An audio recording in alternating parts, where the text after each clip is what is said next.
Akibat virus corona, dunia menyaksikan lockdown yang belum pernah ada sebelumnya. Untuk berapa lama lockdown ini bisa diperpanjang?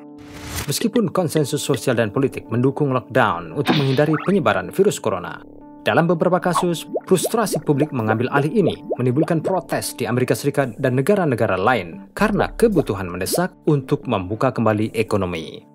Sekiranya lockdown ini dicabut, orang masih perlu mematuhi langkah-langkah social distancing sampai sebuah vaksin dikembangkan. Tetapi sayangnya, ini nggak mungkin untuk 6-12 bulan lagi. Selama waktu itu, bayangkan jika kita mulai menggunakan transportasi umum yang padat, berbelanja di pusat perbelanjaan yang ramai, makan di restoran favorit kita, menghadiri acara-acara publik dan pergi ke bioskop, di mana kita akan dipaksa untuk duduk bersebelahan. Bukankah ini menempatkan kita pada risiko tertular virus? Apakah ini berarti bahwa jika negara-negara mulai melonggarkan pembatasan lockdown yang diberlakukan, akankah ada gelombang kedua pandemi ini?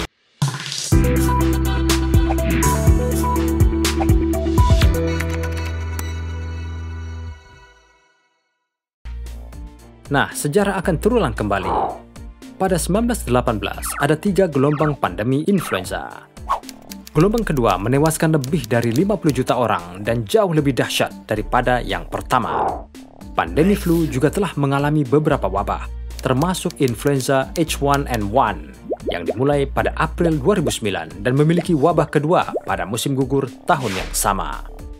Selama sepekan terakhir, banyak negara telah mempertimbangkan rencana untuk mulai melonggarkan pembatasan virus corona. Namun, Centers for Disease Control percaya bahwa ada risiko dalam melonggarkan pembatasan terlalu cepat karena wabah lain virus dapat merebak musim dingin mendatang. Dan bagian yang menakutkan adalah bahwa gelombang kedua bisa lebih berbahaya daripada yang pertama karena akan terjadi selama musim flu. Di banyak negara, flu biasa terjadi selama musim dingin, musim gugur, dan musim hujan karena umumnya basah dan dingin. Ini adalah waktu di mana rumah sakit umumnya paling sibuk dan dirancang untuk menghadapi lonjakan musiman. Namun, jika gelombang kedua virus corona merebak, itu dapat mengganggu sistem dan menambah tekanan pada sistem perawatan kesehatan. Flu biasa terjadi pada kelompok berisiko tinggi yang terkena COVID-19. Ini termasuk orang di atas usia 65 tahun dan mereka yang memiliki masalah pernafasan.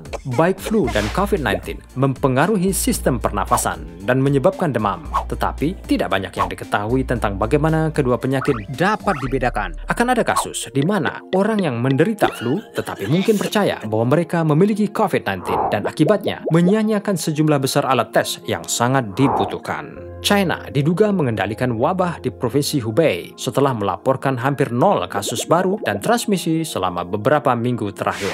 Mereka adalah orang-orang pertama yang mencabut larangan pembatasan yang diberlakukan, sementara seluruh dunia mengawasi apakah mereka dapat menghindari wabah kedua. Namun, mereka baru-baru ini melaporkan peningkatan kasus COVID-19 di kota Harbin yang terletak di timur laut China sekitar 2.000 km dari Wuhan, sehingga mengakibatkan lockdown baru. Hal ini menimbulkan pertanyaan bagi negara lain tentang kapan dan bagaimana cara melonggarkan pembatasan untuk menghindari gelombang kedua. Profesional kesehatan percaya pencegahan dan kehati-hatian selalu merupakan pendekatan terbaik. Meskipun gelombang kedua dan puncak akibat dalam fase pandemi secara teknis berbeda dari yang pertama, ancamannya sama dan itu adalah penyakitnya kembali secara efektif.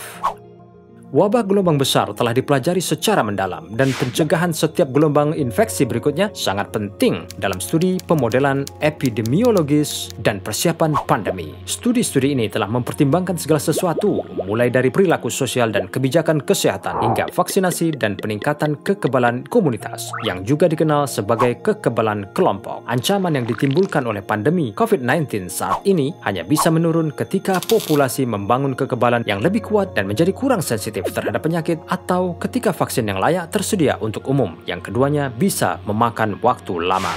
Melonggarkan pembatasan tanpa mempertahankan jarak sosial dan pengujian kualitas akan meningkatkan risiko orang dengan kekebalan rendah terpapar orang terinfeksi serta mereka yang mungkin merupakan pembawa tanpa gejala. Karenanya penting bahwa untuk mengangkat lockdown massal, pengujian perlu dilakukan. Tindakan karantina dan pengobatan yang efisien harus disediakan untuk mereka yang dites positif. Agar bisnis dapat buka kembali, karyawan harus menjalani tes medis rutin. Pemerintah perlu mengatur pertemuan sosial di tempat-tempat umum dan memindai gejala orang secara teratur. Dan tentu saja, individu harus terus mengikuti pedoman social distancing dan langkah-langkah pencegahan lainnya. Mematuhi praktik-praktik ini adalah cara terbaik menahan wabah sekarang dan semoga menghambat gelombang kedua. Meskipun pemerintah mulai mencabut pembatasan yang diberlakukan, kita masih perlu berhati-hati dan beralih ke kehidupan setelah lockdown satu langkah pada satu waktu. Jangan lupa subscribe ingin tahu untuk konten yang lebih menarik.